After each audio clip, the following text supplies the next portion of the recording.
নদীমাতৃক দেশ, কিন্তু এই নদীমাতৃক দেশের নদীগুলো কিন্তু শুকিয়ে যাচ্ছে। সেটা নিয়ে কথা বলবো আজকের এই ভিডিও। হারাচ্ছে তাদের প্রাণ, তার পিছনে আছে অনেক কারণ, কিন্তু মেজর কারণগুলোর মধ্যে একটা হচ্ছে কি ওয়াটার ডিভাইডেশন, এন্ড দ্বিতীয় যেটা সেটা হচ্ছে ক্লাইমেট ইনডিউসড ড্রট। পাহাড়ের বরফ গলে যাচ্ছে আগে ভাগেই, আর আবদ্ধ পানি ব্যবহারের কারণে ওয়াটারশেড ডিগ্রেডেশন ঘটছে।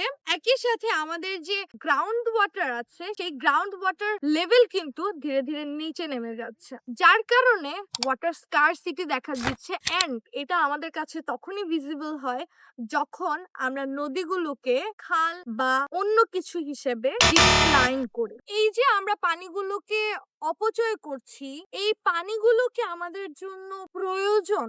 10 বছর পরে আমরাই ওয়াটার স্কারসিটিতে ভুগবো না তো?